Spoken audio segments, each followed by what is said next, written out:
Hello students, welcome to মেমোকাস। আজকে আমি তোমাদের দশম শ্রেণীর ইউনিট 4 তাপের ঘটনাসমূহ চ্যাপ্টারটা নিয়ে আলোচনা করব। চ্যাপ্টারের নাম থেকেই বুঝতে পারছো তাপের ঘটনাসমূহ, অর্থাৎ তাপের দ্বারা কি কি ঘটনা ঘটছে আমাদের চারপাশে তার কিছু একটা স্পেশাল টপিক নিয়ে এখানে আলোচনা রয়েছে। তাহলে চলো আজকে ক্লাসটা শুরু করা যাক। এবং আজকের ক্লাসটা খুবই ইন্টারেস্টিং, তাই মন দিয়ে ক্লাসটা দেখো এবং তোমাদের পরীক্ষার জন্য এই ক্লাসটা খুবই গুরুত্বপূর্ণ। যতটা ইন্টারেস্টিং ঠিক ততটাই ইম্পর্টেন্ট, তাই ক্লাসটা তোমরা মন দিয়ে দেখতে থাকো। এখানে আমরা ফার্স্ট যেটা পড়বো সেটা হলো কঠিন পদার্থের প্রসারণ। অ্যাকচুয়ালি চ্যাপ্টারটাতে আমরা যেটা পড়বো সেটা হলো কঠিন পদার্থের প্রসারণ, তরল পদার্থের প্রসারণ এবং গ্যাসীয় পদার্থের প্রসারণ। গ্যাসীয় পদার্থের প্রসারণ অলরেডি আমরা পড়ে নিয়েছি গ্যাসের চ্যাপ্টারগুলোতে, কিন্তু এখানেও জাস্ট ফর্মালিটির জন্য এক পৃষ্ঠা বা হাফ পৃষ্ঠা দিয়ে রেখেছে, যেটা অলরেডি তোমরা পড়ে নিয়েছো গ্যাসের চ্যাপ্টারে চার্লস এবং বয়েলের সূত্রের কাছে। তাহলে আমরা যেটা মেন এখানে পড়বো সেটা হলো কঠিন পদার্থের প্রসারণ এবং তরল পদার্থের প্রসারণ। অর্থাৎ কোনো কঠিন পদার্থে যদি আমরা তাপ প্রয়োগ করি বা কোনো তরল পদার্থে যদি তাপ প্রয়োগ করি, তার ক্ষেত্রে আমরা দেখতে পাই যে তার প্রসারণ ঘটে। কঠিনের কি হয়, দৈর্ঘ্য, প্রস্থ, ক্ষেত্রফল ইত্যাদি রয়েছে, আয়তন। তাই কঠিনের 3 ধরনের প্রসারণ আমরা এখানে দেখতে পেয়ে থাকি। যেমন কি কঠিনের দৈর্ঘ্য প্রসারণ, কোনো একটা সরু তার, তাকে তুমি গরম করলে সেটা একটু লম্বা হয়ে গেল, তাহলে তারের দৈর্ঘ্য বৃদ্ধি হলো, দৈর্ঘ্য প্রসারণ। ক্ষেত্র প্রসারণ, কোনো একটা প্লেট, পাতলা প্লেট, তাকে তুমি গরম করলে, অবশ্যই ধাতুর প্লেট, তাকে গরম করলে তার ক্ষেত্রফল যতটা ছিল গরম করার পরে ক্ষেত্রফল বৃদ্ধি পেয়ে গেল। 3 আয়তন, কোনো কিউব রয়েছে, সেই কিউবটাকে তুমি উত্তপ্ত করলে তার আয়তন বৃদ্ধি পেল। বা যে কোনো চোঙাকৃতি তার, তাকেও তুমি উত্তপ্ত করলে খুব তার আয়তন বৃদ্ধি পেল। তাহলে এইভাবে কঠিন পদার্থের দৈর্ঘ্য প্রসারণ, ক্ষেত্র প্রসারণ এবং আয়তন প্রসারণ সম্পর্কে আমরা আরও ডিটেলসে জানবো। তরলটা আমরা পরে পড়বো, আমি একটু বলে রাখি। তরলের কি হয়, নির্দিষ্ট কোনো আকার নেই, কেবলমাত্র আয়তন রয়েছে। তাই তরল পদার্থের ক্ষেত্রে দৈর্ঘ্য এবং ক্ষেত্রফল ব্যাপারটা আমরা পড়বো না, কেবলমাত্র পড়বো আয়তন প্রসারণ। এবার তোমাদের মনে হতে পারে তরলের আয়তন প্রসারণ আবার কোথায় দেখেছি?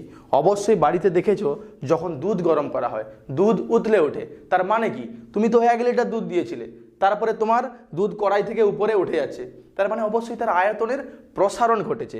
তাই তাপ দিলে কিন্তু আমরা প্রসারণ দেখতে পাই এবং আমাদের চোখের সামনেই ঘটে থাকে, আমরা হয়তো অতটা বুঝতে পারি না। তাই আজকে পড়ার মাধ্যমে আমরা ব্যাপারগুলো শিখে নেব এবং আমাদের চারপাশে যে উদাহরণগুলো সেগুলো আমরা জেনে নেব। কঠিন পদার্থের প্রসারণের সবথেকে যে বড় উদাহরণ আমরা দেখতে পাবো সেটা হলো রেল লাইনের জোড়ার মুখে ফাঁকা রাখা হয়। যদি রেল লাইনের পাত তোমরা দেখে থাকো, এইভাবে রেল লাইনের পাতগুলো মনে করো গিয়েছে, এটা মাঝখানে তোমার রেল চলে, এই পাত তো পুরোপুরি লম্বা হয় না, আরও পাত জোড়া থাকে। তাহলে এর সঙ্গে মনে করো আরেকটা পাত জোড়া রয়েছে, এই যে জোড়া মুখ এইভাবে জোড়া থাকে, এই জোড়া মুখের মাঝখানে কিন্তু তোমাদের একটা গ্যাপ রাখা থাকে। এই গ্যাপটা কেন থাকে না, যখন দূর থেকে একটা ট্রেন আসছে, তাহলে এই ধাতব পাতের সঙ্গে ট্রেনের অতগুলো চাকা, তার মধ্যে কি হচ্ছে, ঘর্ষণ হচ্ছে।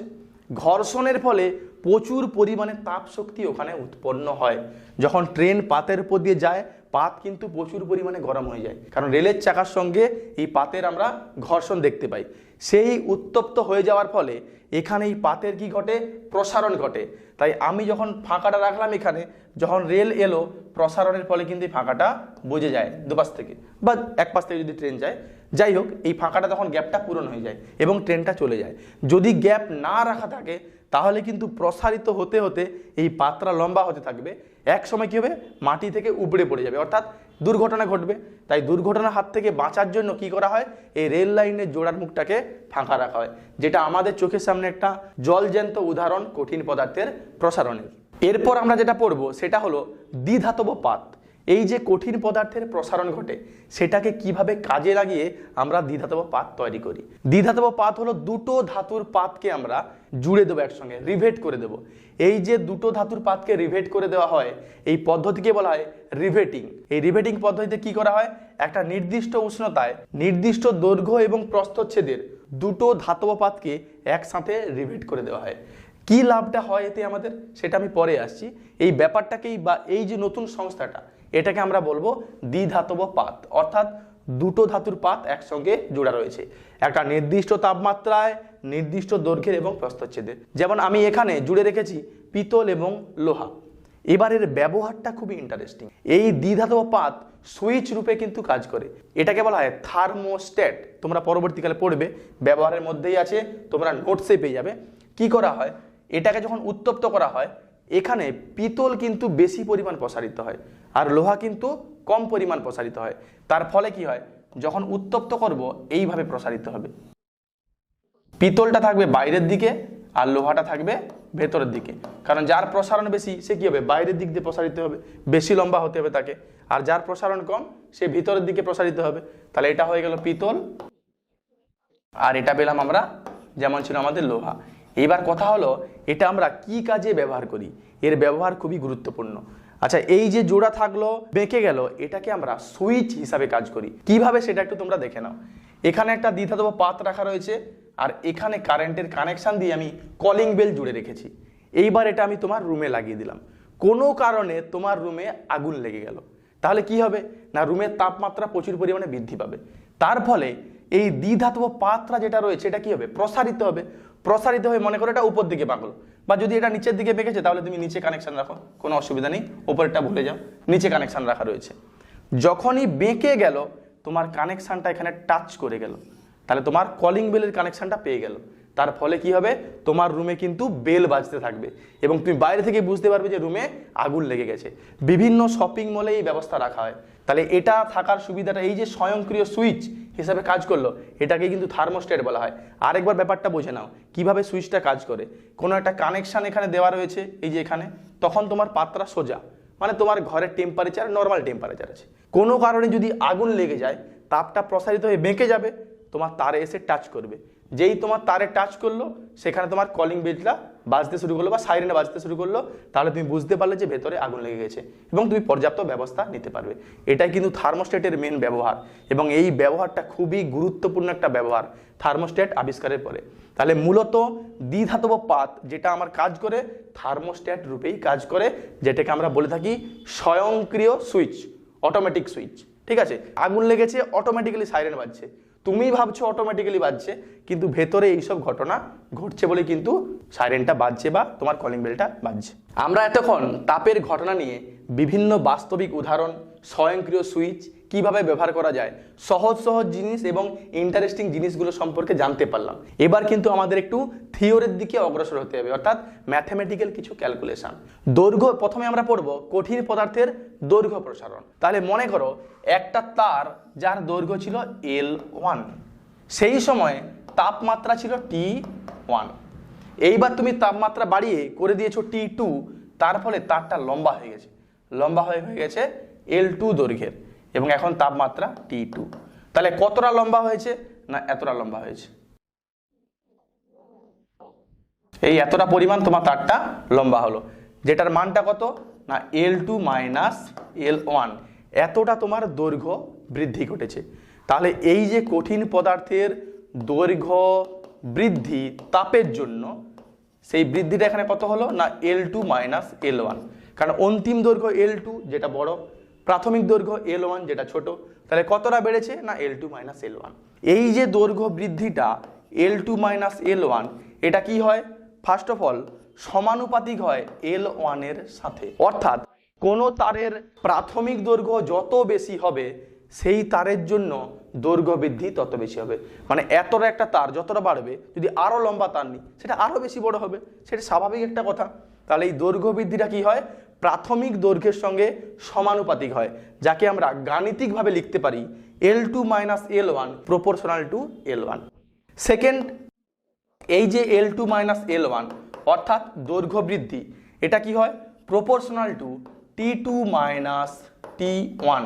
এবার T2 মাইনাস T1টা কি, তাপমাত্রা বৃদ্ধি।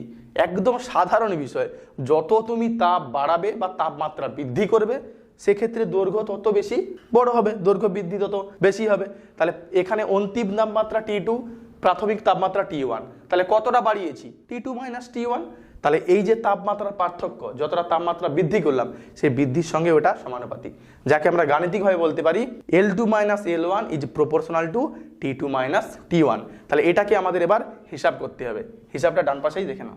এই দুটোকে আমরা এবার মিশিয়ে লিখতে পারি কি না L2 minus L1 proportional to L1 into আর কি পাবো T2 মাইনাস T1, এইভাবে আমরা লিখতে পারি এটাকে। এইবার আমাদের করতে হবে কি, এই সমানুপাতিক চিহ্ন তুলতে হবে। আচ্ছা, সমানুপাতিক চিহ্নটাকে আমরা একটু ভালো করে লিখি, কারণ এখানে একই রকম দেখতে আরেকজন আসবে, সেটা হলো আলফা। তাহলে এই L2 মাইনাস L1 সমান কি করতে পারি আমরা, সমানুপাতিক চিহ্ন আমরা তুলে দিয়েছি, তার জন্য একটা ধ্রুবক আসবে, সেই ধ্রুবকটা হলো আলফা। সেই alpha into L1 into T2 minus T1। তাহলে আমরা এখানে আলফার মানটা বের করি। তাহলে আলফা ইজ ইকুয়াল টু আমরা কি পাবো, L2 minus L1 divided by L1 into T2 minus T1। এই আলফাটাকেই বলা হয় কঠিন পদার্থের দৈর্ঘ্য প্রসারণ গুণাঙ্ক। যে কোনো ধ্রুবক আমরা যখন নিই সেটা কোএফিসিয়েন্ট বা গুণাঙ্ক আকারে পেয়ে থাকি। তাহলে এখানে আলফার মানটাও আমরা বের করলাম, যেটা কি দৈর্ঘ্য প্রসারণের জন্য, কারণ এল লিখেছি। তাহলে কঠিন পদার্থের দৈর্ঘ্য প্রসারণ গুণাঙ্ক। আমি আরেকবার ব্যাপারটা বলছি, মন দিয়ে দেখে নাও। মনে করো L1 দৈর্ঘ্যের কোনো তার ছিল, তখন তাপমাত্রা ছিল T1, তুমি T2 তাপমাত্রা করে দিয়েছো, দৈর্ঘ্য বেড়ে হয়ে গেছে L2। তাহলে দৈর্ঘ্য কতটা বেড়েছে, অন্তিম দৈর্ঘ্য মাইনাস প্রাথমিক দৈর্ঘ্য, যেটা L2 মাইনাস L1, সেটা কার সঙ্গে সমানুপাতিক হয় না, প্রাথমিক দৈর্ঘ্যের সঙ্গে সমানুপাতিক হয়। আবার ওই দৈর্ঘ্য বৃদ্ধিটা উষ্ণতা বৃদ্ধির সঙ্গে সমানুপাতিক হয়। তাহলে দুটোকে আমরা জুড়ে লিখলে কি পাবো না, L2 মাইনাস L1 সমানুপাতিক L1 into T2 minus T1, দুটোকে জুড়ে দিলে।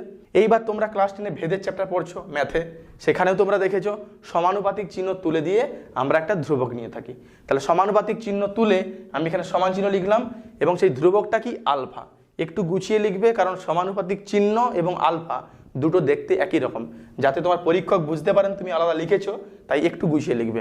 যাই হোক, তাহলে L2 minus L1 is equal to ওই সমানুপাতিক চিহ্ন তুলে যে ধ্রুবকটা আমরা নিয়েছি alpha into L1 into T2 minus T1, সেখান থেকে আলফার মানটা আমরা বের করেছি। এই আলফাটাকে আমরা বলি কঠিন পদার্থের দৈর্ঘ্য প্রসারণ গুণাঙ্ক।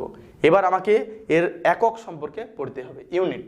এইটা একটা কোশ্চেন আকারে তোমাদের পড়ে যে কঠিন পদার্থের দৈর্ঘ্য প্রসারণ গুণাঙ্কের যে একক, সেটা দৈর্ঘ্যের এককের উপরে নির্ভর করে না কেন। দেখে নাও এককটা কিভাবে বের করছি। আমরা পেলাম আলফা সমান L2 minus L1 divided by L1 into T2 minus T1। তাহলে যদি একক আমি বের করতে থাকি L2 মাইনাস L1 মানে অবশ্যই দৈর্ঘ্যের একক, তাহলে এখানে লিখে দাও দৈর্ঘ্যের একক ডিভাইডেড বাই L1 মানে প্রাথমিক দৈর্ঘ্য, সেটাও দৈর্ঘ্যের একক, তাহলে দৈর্ঘ্যের একক হয়ে গেল, গুণিতক T2 মাইনাস T1 মানে উষ্ণতার পার্থক্য, মানে এটা হবে উষ্ণতার একক। তাহলে উপর নিচে কিন্তু দৈর্ঘ্যের একক কেটে যাবে, তাহলে কেবলমাত্র পড়ে থাকবে 1 বাই উষ্ণতার একক, যাকে আমি মনে করে লিখলাম ডিগ্রি সেন্টিগ্রেড, মানে ভালো করে লিখলে ডিগ্রি সেন্টিগ্রেড ইনভার্স। এটা হলো আমার কঠিন পদার্থের দৈর্ঘ্য প্রসারণ গুণাঙ্কের একক। তাহলে এখানে দেখো দৈর্ঘ্যের এককের উপর কি নির্ভর করছে না, করলো না, কারণ দৈর্ঘ্যের একক উপর নিচে কেটে গেল।